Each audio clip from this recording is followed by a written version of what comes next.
Alright guys, so I have Rocky here. He is a puppy, so we're going to see how this video goes. We just finished doing his plaque index and we used our disease detecting liquid.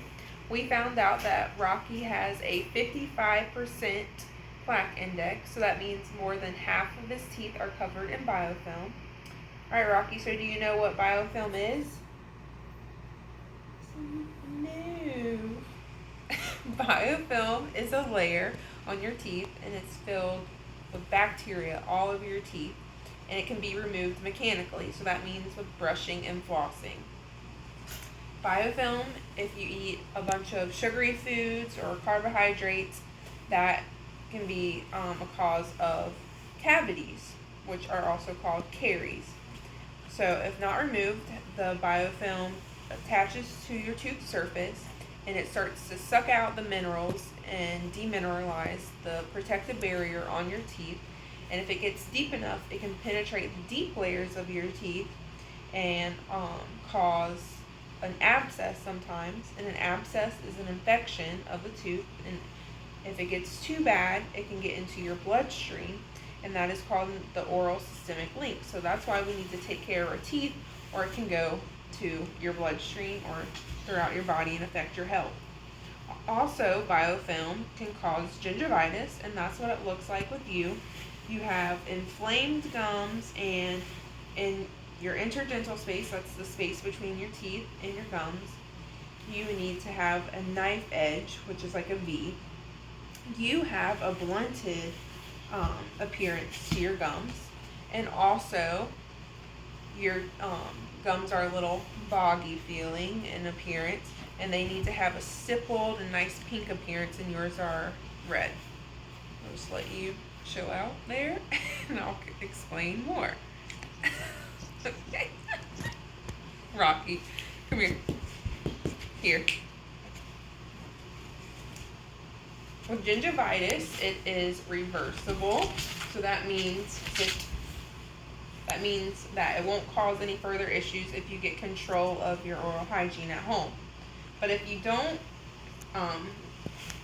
get better oral hygiene at home, it can turn into periodontal disease. Periodontal disease is when the biofilm can get on your tooth and then it gets down into your gums tissue. And if you're not flossing and removing that biofilm, it can calcify and cause issues that way, or it can start to break down your bone, and that is irreversible. So once you lose that bone, you can't get it back. And then sometimes if it gets so bad, you'll lose your tooth. Yep. Okay. And if, like I said earlier, if the biofilm calcifies, you can't get that off at home. You'll have to come to one of us here at the dental office to remove the calculus. So oral hygiene is important. So you need to be brushing at home twice a day for 2 minutes each time, and also flossing at least once a day. So I have my toothbrush here and then a nice clean one. I'm not going to do it on his mouth because I do not know how he's going to cooperate. So I have my handy dandy Typodont here. And then I have the different types of floss and a Perio proxy brush and a take to go flosser. No. Alright. So with brushing, we want to do small little vibratory strokes, say, like this. You can smell it. And then you want to scoop up. So you want to overlap the areas and scoop up and scoop up. For your front teeth, your anterior teeth, if you're going on the lingual side, since you have a really bad underbite, you're going to have to really focus on these areas. You're going to want to kind of wiggle and scoop up. So you want to point the tip of your toothbrush towards your nose. brush, brush, brush. Up and down motion. And scoop up. And then you're going to do each tooth. You can do about 5 to 10 times. I would recommend 10 since you have some bad inflammation and with your underbite. And for your upper teeth, with your extreme underbite, you need to really open and get underneath your teeth. You're being such a good boy.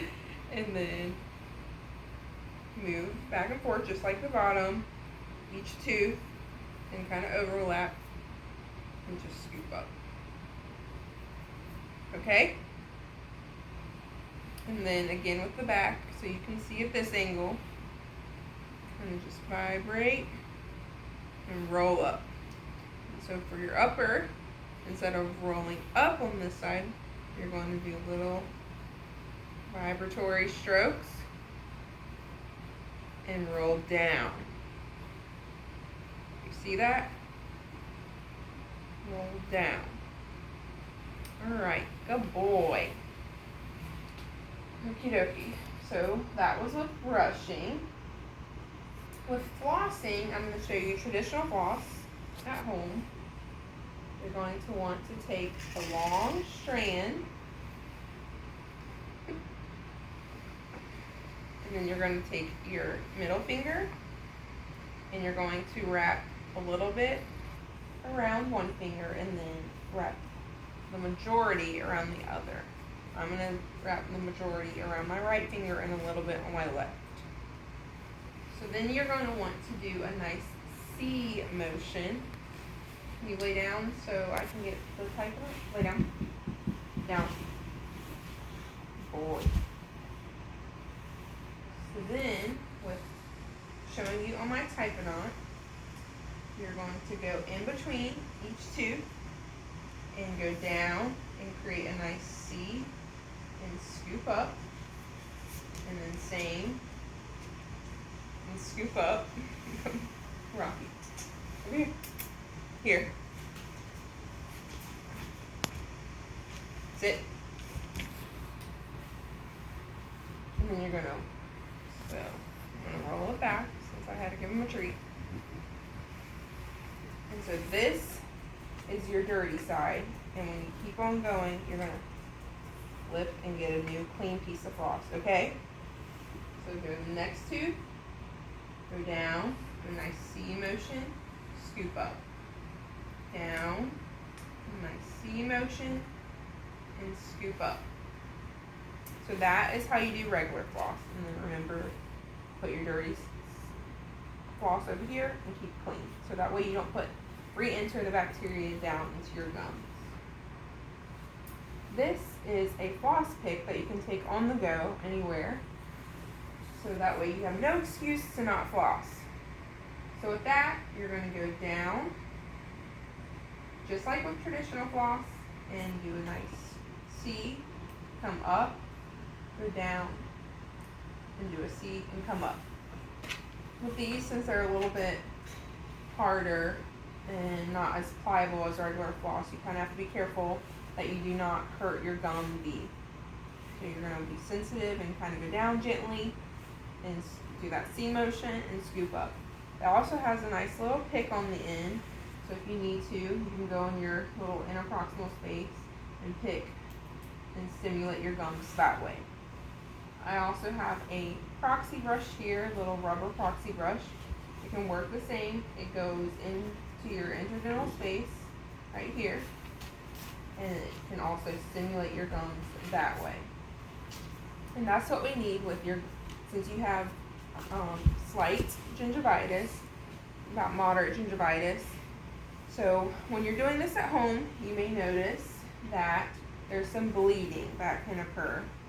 And that is normal since you have some swelling there. So what you need to do, if you continue this good oral hygiene with brushing twice a day for 2 minutes each time and flossing at least once a day, then the swelling will go down and you won't have that bleeding and you won't have that pain anymore. So then, to also add to good oral hygiene at home, you want to use a nice mouth rinse. And a mouth rinse that contains fluoride is a good choice to pick. So you're going to want to do that after you brush and floss, and you can rinse with that for about 30 minutes or 30 seconds, and then spit that out and rinse with some water if you need to, if like the burning sensation is too much for you. Okay, so then after all this, I want, if you could, you would be showing me how you took away the lesson with brushing and flossing, so that way I could determine if the lesson I taught you was explained well. That way you can go home and do the proper oral hygiene care. Alright.